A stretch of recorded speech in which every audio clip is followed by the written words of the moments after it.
Assalamualaikum warahmatullahi wabarakatuh. Salam sejahtera untuk Anda semua. Selamat berjumpa kembali dalam Ujar, Unpam Mengajar. Apa kabar Anda semua? Semoga Anda semua tetap dalam keadaan semangat untuk sama-sama kita belajar meraih kemajuan. Saya Ian Permana Wahyu dari Prodi Pendidikan Ekonomi, Fakultas Keguruan dan Ilmu Pendidikan Universitas Pamulang akan menemani Anda sekalian dalam mempelajari materi tentang sejarah teori-teori ekonomi.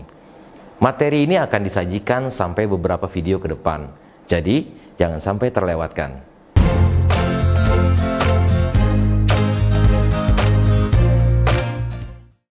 Pada pertemuan kali ini, materi utama yang akan kita pelajari adalah inovasi dan kapitalisme Amerika. Kita sering mendengar ketiga kata utama dalam topik kita kali ini. Kata yang pertama yaitu inovasi. Seorang ahli ekonomi Amerika, Dr. Frederick M. Schaerer dan Dr. David Ross telah mengenalkan 4 tahap dari proses yang disebut inovasi, yaitu entrepreneurship, investment, development, dan diffusion. Inovasi adalah suatu proses yang kompleks dan multifaset. Jadi, ketika kita menggunakan istilah inovasi, maka secara singkat dapat kita simpulkan adalah keseluruhan proses pengambilan suatu penemuan yang baru atau ekspresi dari suatu ide untuk membawanya ke pasar. Salah satu contoh dari itu adalah jamu tolak angin saset. Berikutnya adalah kapitalisme. Kapitalisme adalah suatu sistem ekonomi yang memberikan kebebasan penuh kepada setiap orang untuk mengendalikan kegiatan ekonomi seperti perdagangan, industri, dan alat-alat produksi dengan tujuan untuk mendapatkan keuntungan. Dalam pengertian lain, kapitalisme merupakan sistem ekonomi di mana semua kegiatan ekonomi dilakukan oleh pihak swasta dan bukan oleh pemerintah. Di sini tugas pemerintah hanya sebagai pengawas saja. Contoh mudah dari kapitalisme adalah keberpihakan kepada pemilik modal dan berorientasi kepada keuntungan atau profit. Berikutnya adalah Amerika. Apakah gambaran yang terlintas di benak Anda saat Anda mendengar kata Amerika? Donald Trump, Hollywood, atau burger? Baiklah, mari kita ikuti bersama materi kita mengenai inovasi dan kapitalisme Amerika.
Ketika kita membicarakan tentang inovasi dan pentingnya bagi pertumbuhan ekonomi, apa yang kita maksudkan?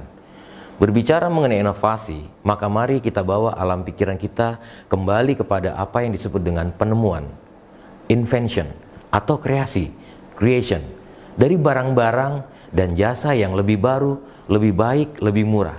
Semua itu dilandasi oleh prinsip efisiensi, yaitu minimum cost dan maksimum profit atau keuntungan. Dan jangan lupa quality atau mutu yang terbaik. Berkaitan dengan penemuan atau invention, pada era revolusi industri kedua terjadi lompatan besar teknologi yang dipicu oleh berbagai penemuan.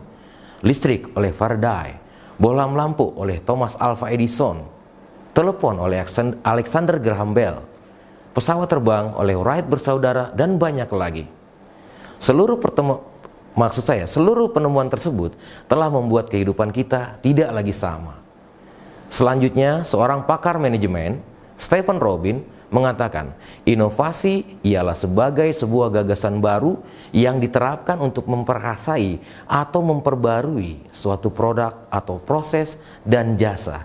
Jadi, dalam kehidupan manusia ternyata tidak berhenti pada proses invention atau penemuan. Manusia tidak berhenti pada saat bohlam lampu ditemukan oleh Thomas Alva Edison, telepon ditemukan oleh Alexander Graham Bell. Sebagaimana yang Anda alami, kehidupan keseharian kita dipengaruhi oleh teknologi yang baru. Sekarang ini, cara-cara mengkomunikasikan informasi telah lebih cepat dan lebih bisa dipercaya dengan hadirnya telepon mobile dan email, tentu saja internet. Kita hidup bisa lebih lama dengan kemajuan teknologi farmasi dan medis. Pada tahap-tahap awal, kita juga dapat menikmati musik dan film-film dalam rumah-rumah kita, mobil kita, atau ketika kita berjalan dengan menggunakan teknologi DVD dan CD. Lalu saat ini, semua hal tersebut dapat terjadi dengan hanya satu alat saja, yaitu tepat sekali, benda tersebut yang kita sebut dengan smartphone. Semua produk-produk ini telah menjadi pemicu atau driven dari apa yang disebut dengan ekonomi baru atau new economy. Penemuan atau kreasi dari sesuatu yang baru tentu saja merupakan bagian dari proses inovasi. Lebih jauh lagi, seorang ahli ekonomi, Dr. Frederick M. Schaerer dan Dr. David Ross telah mengenalkan 4 tahap yang disebut sebagai proses dari inovasi, yaitu entrepreneurship, investment, development, dan diffusion. Entrepreneurship adalah keadaan di mana seseorang memutuskan untuk melakukan komersialisasi inovasi yang merupakan sebuah langkah singkat untuk sebuah penemuan.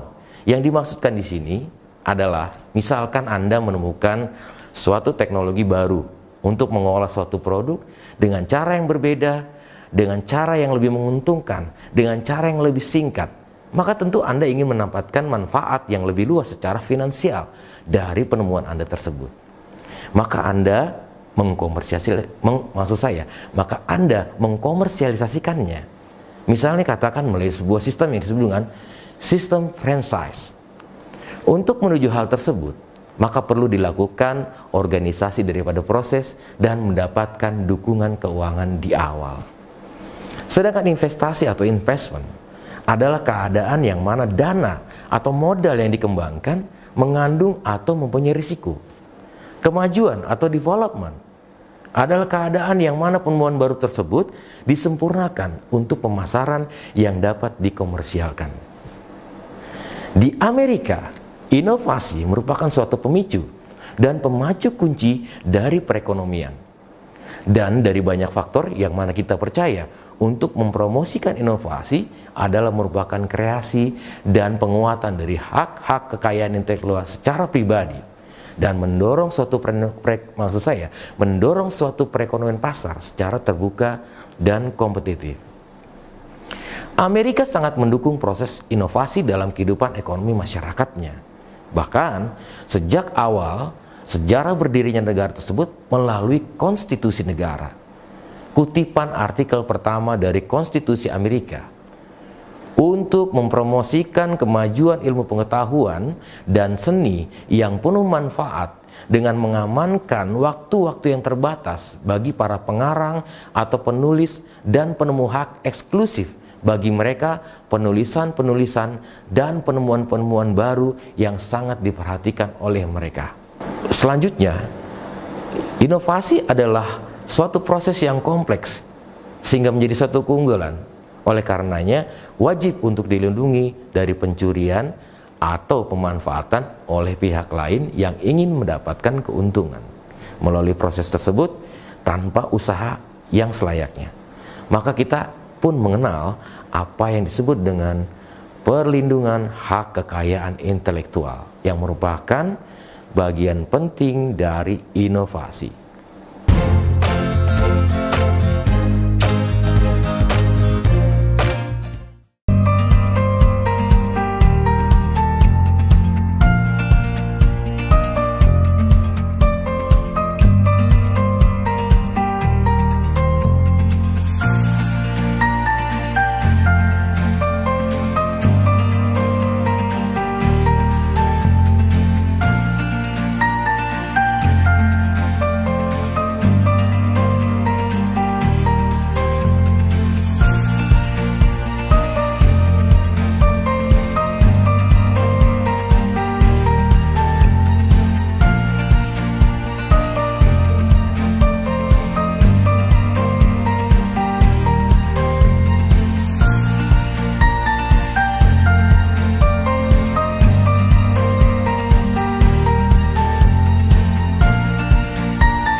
Teman-teman mahasiswa, selanjutnya adalah mengenai kapitalisme. Amerika Serikat sering dijadikan simbol suatu negara penganut sistem kapitalisme liberal. Ciri sistem ini untuk beberapa dasawarsa mengalami perubahan-perubahan, meskipun apa yang menjadi dasar dan kerangkanya tetap. Diawali dengan konsep kapitalisme liberal klasik, kemudian dipengaruhi pemikiran neokapitalisme liberal, Keynesian, dan sebagainya. Sesudah tahun 1940-an, perubahan dalam kebijaksanaan ekonomi makro berdasarkan model John Maynard Keynes mulai berpengaruh di Amerika.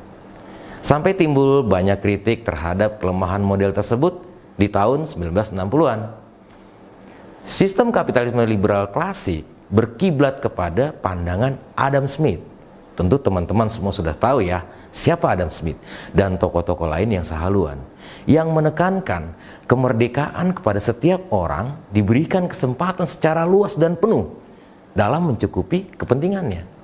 Pemerintah dan masyarakat tidak diinginkan untuk campur tangan. Sesuai dengan semboyannya, laissez-faire, laissez-passer. Dalam hal ini, pemerintah diharapkan hanya menjadi semacam agen polisi. Kemerdekaan individu dijunjung tinggi, termasuk dalam bidang ekonomi. Pandangan-pandangan tersebut secara keseluruhan berpengaruh terhadap penyusunan deklarasi kemerdekaan dan konstitusi Amerika Serikat. Kemudian, suatu kemerdekaan penuh bagi individu yang didengungkan aliran klasik secara bertahap mulai tergeser oleh pengaruh neokapitalisme liberal. Kecenderungan perusahaan-perusahaan untuk memperkaya diri dan monopolistis bergeser kepada bentuk ekonomi pasar bebas, pembentukan harga yang bebas dan persaingan bebas. Pada masa pemerintahan Presiden G. Cleveland, untuk mematahkan dominasi monopoli, dikeluarkan Undang-Undang Antitrust Sherman pada tahun 1890. Campur tangan ini dilakukan terhadap penyimpangan-penyimpangan dalam usaha perkeretaapian. Presiden Cleveland menandatangani Undang-Undang Antar Negara Bagian pada tahun 1887 yang melarang diskriminasi ongkos, tarif, potongan harga, serta pooling. Undang-undang ini diperkuat lagi oleh Undang-Undang Rayburn pada tahun 1806 yang memberi kekuasaan lebih besar kepada Komisi Perdagangan Antar Negara Bagian untuk memberikan wewenang hukum dan menentukan harga dalam usaha perkeretaapian. Tidak pelak lagi, campur tangan pemerintah yang menonjol mendapatkan reaksi yang sangat keras dari kalangan luas. Berikutnya dikeluarkan Undang-Undang Antitrust Clayton pada tahun 1914 yang mengatur mengenai persaingan usaha yang sehat dan pencegahan monopoli. Namun secara efektif, Undang-Undang Antitrust diberlakukan pada pemerintahan Presiden Theodore Roosevelt. Teman-teman mahasiswa, para konsumen pun mulai diperhitungkan untuk berperan, menilai, dan menentukan harga barang. Di sisi lain, dalam pemerintahan federal muncul gagasan desentralisasi wilayah yang ditujukan untuk memberikan kesempatan kepada warga negara Amerika Serikat untuk berkembang secara bebas. Pemerintah diminta jangan banyak ikut campur dan cukup bertindak sebagai wasit. Harapan agar pemerintah menjadi wasit saja dalam dunia usaha karena keadaan yang memaksa, pemerintah berperan lebih menonjol pada waktu pemerintahan Franklin Delano Roosevelt. New Deal atau langkah baru diciptakan sebagai pembaruan sistem yang memberikan tanggung jawab lebih besar kepada pemerintah untuk mensejahterakan rakyat Amerika.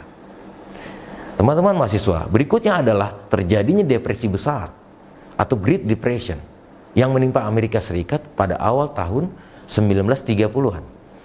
Kejadian tersebut telah mengantarkan sirkumstansi domestik Amerika menuju krisis nasional yang hebat. Krisis ini tidak saja berimplikasi kepada bidang ekonomi, namun juga menggerogoti sistem nilai dan keyakinan bangsa Amerika yang selama ini menjadi acuannya, yaitu kapitalisme, individualisme, dan demokrasi. Selanjutnya, berbagai upaya dan strategi coba dijalankan guna memecahkan krisis ini. Presiden Franklin Delano Roosevelt yang naik menjadi presiden saat depresi berlangsung mengajukan formula solusi untuk menyembuhkan krisis dan ekses negatif lain yang berakibat depresi, kelaparan, pengangguran, dan kemiskinan melalui sejumlah kebijakan dan program yang disebutnya sebagai New Deal tadi. Upaya dan strategi Presiden Roosevelt melalui program New Deal yang merupakan bentuk campur tangan yang dilegitimasi pemerintah dalam bidang ekonomi dan sekaligus memberikan pengaruh kepada relasi lembaga kekuasaan di Amerika. Menurut Roosevelt, ini harus dilakukan karena dalam realitas kehidupan masyarakat Amerika banyak sekali ditemukan fakta bahwa sistem ekonomi yang disandarkan pada doktrin kapitalisme laissez-faire selama ini malah menciptakan jurang perbedaan yang tajam dalam struktur masyarakatnya. Ya, si kaya dengan si miskin, dan pemilik modal, dan juga dengan buruh. Akibatnya adalah kapitalisme yang filosofis dasarnya berakar pada ujaran individualisme yang saat itu diterjemahkan sebagai bentuk daripada individualisme yang kekar. Untuk itu kebijakan dan program New Deal ditujukan tidak saja pada upaya dan usaha penyelamatan nasib mayoritas rakyat Amerika, tapi juga diarahkan pada pemulihan dan reformasi terhadap sistem kapitalisme itu sendiri yang dinilai telah gagal mensejahterakan rakyat Amerika. Teman-teman mahasiswa, ada kekhawatiran jika campur tangan pemerintah dibiarkan berlarut-larut akan mengurangi dasar kebebasan yang sudah berakar dalam falsafah hidup bangsa Amerika. Maka tidak mengherankan jika Presiden Franklin Delano Roosevelt mendapatkan tantangan dan kritik tajam usaha mengembalikan peranan swasta dan fungsi negara bagian dengan mengurangi keterlibatan pemerintah menjadi salah satu program politik dari Presiden Eisenhower. Bagaimana kita mengenali kapitalisme dalam sistem perekonomian Amerika? Salah satu ciri dari kapitalisme Amerika adalah sistem pasar bebas, di mana harga barang dan jasa tergantung sepenuhnya kepada permintaan dan penawaran.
Oke teman-teman mahasiswa, setelah tadi kita ikuti bersama materi mengenai inovasi dan kapitalisme di Amerika, tentunya teman-teman sudah memiliki pemahaman tentang hal tersebut.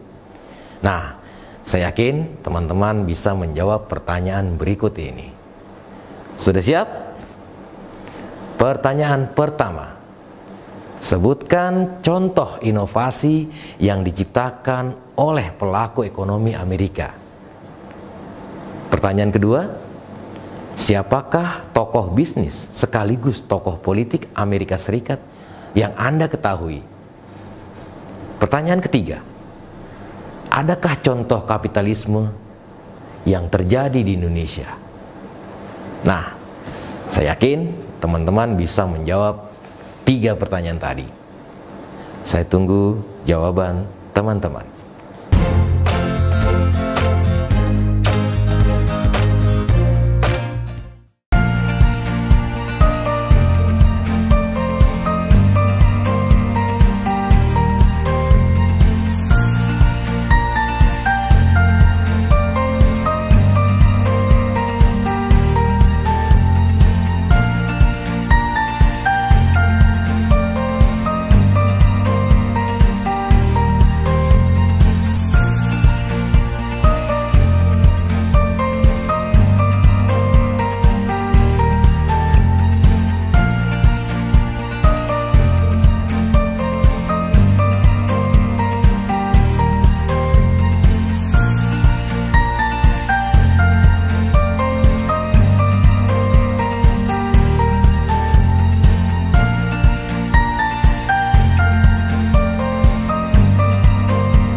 Teman-teman mahasiswa, sampailah kita pada akhir pembahasan dari materi inovasi dan kapitalisme Amerika.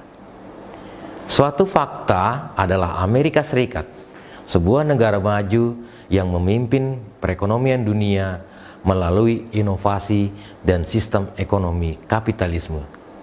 Inovasi dapat diterapkan bagi seluruh proses bisnis atau ekonomi sebagai daya saing atau keunggulan. Sistem kapitalisme merupakan pilihan bagi suatu negara dengan mempertimbangkan berbagai aspek. Namun, konsep kapitalisme ada dalam kehidupan perekonomian. Inovasi akan terus tercipta dan membawa dampak dalam perekonomian. Akankah Amerika tetap menggunakan atau menganut sistem kapitalisme? Ataukah kapitalisme dalam bentuk baru? Silakan Anda renungkan. Baiklah, teman-teman semuanya, tentu masih banyak sekali dari materi ini yang dapat kita diskusikan. Untuk itu, silakan Anda memperkaya referensi Anda dengan membaca dan mencari literatur yang terkait inovasi dan kapitalisme Amerika dari sumber-sumber lain. Terima kasih atas partisipasi Anda dalam kesempatan ini. Salam sukses, salam inovasi, salam hujan.